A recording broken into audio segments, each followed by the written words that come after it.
and the guy next to me, next to this girl, started to get, because he's the one that was watching that, he kind of started getting mad. Right. And of course, I'm sitting there. Now they're making me look bad because I'm sitting there with them, and he's doing this with me there in front of me, making me look like, well, what are you gonna do? Right. And it was like, and I finally said, hey, enough's enough. I mean, you've had your fun. Let's stop this, all right? Well, the blonde-haired one grabbed me in the face and pushed me, and I went off. And as I went off, this big bouncer there grabbed me, bear hugged me, and took me in the bathroom. And I was a big dude, and this guy was big. And he bear hugged me and he put me in the bathroom. And he goes, Ken. And I was livid. I was, pissed. So he goes, man, just chill out, settle down, catch them later. So, anyways, somebody came back and said, hey, man, they're gone. I knew where they were staying at. So I went to their hotel. And as I went to the hotel, I went up the stairs and I banged on their door. And the black-haired one opened the door and it had the lock on the door. I said, open the door. And he said something, I can't even remember, get the fuck out of here or something like that. And I kicked the door in, bam. As I kicked the door in, he went to the side. And I came into the room, and the blonde-haired one was laying face down in the bed. He passed out. And that's all I remember. Robert Fuller and Matt Bourne, Ramada gave us rooms for a deal because we lived in Charlotte. Right. And the Pit Bulls were underneath us. Robert and Matt Bourne were next down to a couple rooms. And, there was an infamous nightclub called Plum Crazies. And one night we were there together after a thing with some of the younger guys, Firebreaker Chip, and we were friends with them. We wrestled. We were friends with them, man. We were friends. We did some things, and it was just a drunken night, and that's what it ended up being. We wrestled him and Dean Malenko and had great matches with him up until this incident, but it happened, and it happened because of a no good rat, and a rat should never come between the boys anyway. But Ken was sort of green, greener than we were, you know what I mean, and he came because of something with this girl in the parking lot. Knobs fell over, hit his head in the curb. Me and Firebreaker Chip took Knobs back to the hotel room. We got back to the hotel. We drove Knobs up the steps and put him to bed. By this time, I guess Ken was fired up. But what happened? Long story short, I'm on the phone talking to my girlfriend, who's my wife for 15 years now, and which was in Tampa. And I'm talking. I was wham, wham, wham on the door. Open the door, in comes Ken, and that's the rest of it. Wow. And from what I understand, I got hit in the back of the head with one of those heavy phones, old-time phone things. Right. Knocked me down, and they put the boots to me, kicked the shit out of me. Knobs never. I don't know about what he said about the fight, but it was basically just me and him, no obscene weapons or nothing, and he was never woke up. But he jumped on top of me first. The place side told me he pushed Tiger away and jumped on top of me while I was sleeping. So the next morning I woke up. Jumped on top of Knobs, like this. I was out, but I never woke up. Knocked me over, ran in, jumped on top of Knobs, and that's all I heard. Right. You know what I mean? I'm like, what the fuck? Because I pulled him off. I got it. They talked all this crap the whole time I was in the UFC about, he kicked his ass, man. He kicked his ass. It face up, kicked his ass, and this and that. Or if guys stir him up and bother him about it, which you know how the boys are in the shit, stir it. Oh, I heard you got your, that kind of stuff. So I was listening to this the whole time, and I never ran across him. And then when I got into WWF, I ran across him, and Billy Gunn was there with me, and he was telling me, calm down, okay. We were checking in at this counter, and he walked right up next to me. And he said, hey, Billy, how you doing? And he looked at me, and I looked at him, and I said, I swear to you, better get the fuck away from me. Yeah. I'm at the counter. I walk in. WWE was in town. We're leaving with only ones leaving out of town because we're at WCW. And I dropped my bag. I had my bags in my hand. I dropped them, and I see the first time since I saw him since he was in the business, Dewey, which is you know him as The Rock. I said, Dewey. I'm hugging him. Next thing, there's a nose in my ear, like this. You fucking liar. You and your partner nothing but liars. I'll kick the fucking and red as a fucking beet. And somebody had him fired up. Okay.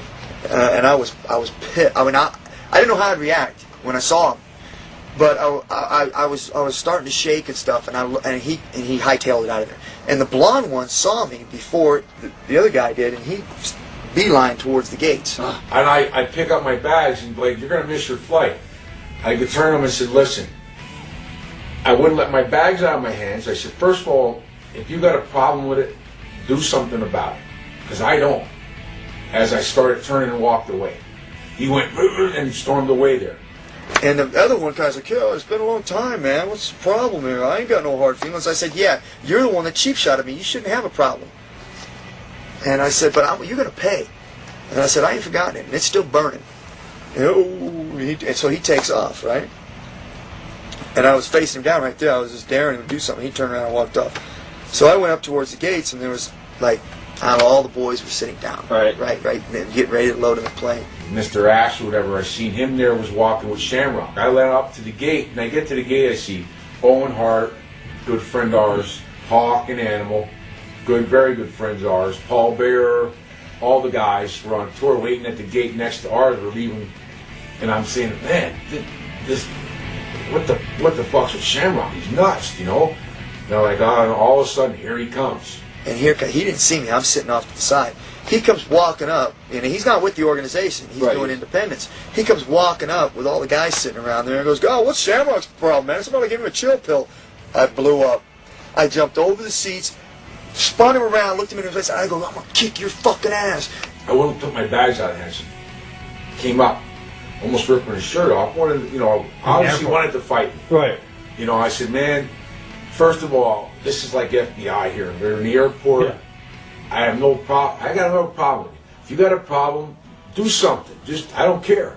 You know what I mean? And if you're not gonna, he goes, well, it's you and all these lies and then he was bright red. I swear to you, he turned to me. He had a bag in his hand. He turned to me, turned his back like this, just like this, and looked at me. He said, "If you hit me, it's a felony."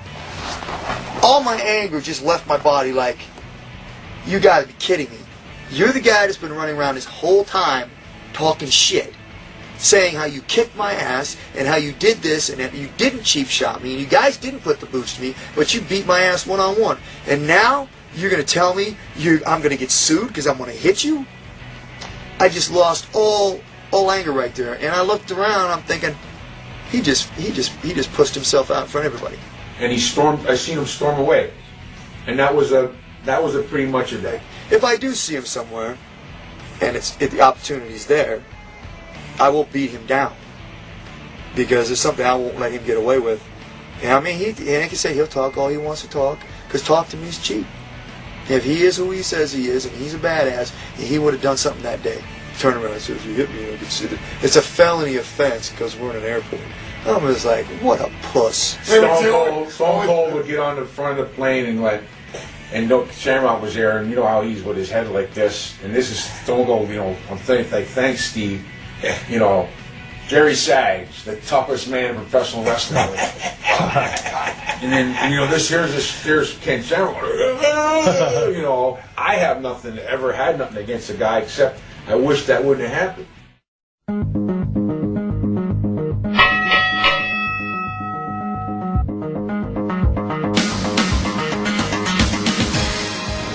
Well, one of the things that happened that started a lot of the grief was Kevin and I got paid real well when we came in. And a lot of guys who were there took pay cuts. Now, not because of us, and we didn't know anything about it. But some guys were making like $350 grand a year, and they came in and they weren't working. Back then, they didn't even run house shows because they couldn't draw. And so they said, we can't give you $350, but we'll give you $300. So a lot of guys agreed to it. Apparently, the Nasty Boys agreed to take a pay cut. Yeah, I think you can say that. I think you can say they disrespected a little bit because they were kind of, you know, they had a meaning in there and saying, you know, we were just up at Vince. It's a Shark Tank up there. And some of the guys at WCW were never down at Vince. But the thing was, you know, there was a lot of guys that were. So, you know, it's like, you know, hey, man, you preach to the choir. We were there in the 90s when it was all hell was raising. You know what I mean? And saying that to some guys that's been in way longer than you have, you know what I mean, is disrespectful. Right. You know? I think it had like to do with, they had that, like, when they left WWE, they had their, like, they called it the clique. Yeah. And they had big stroke and power. They were all together there. I think Scott and Kevin came down to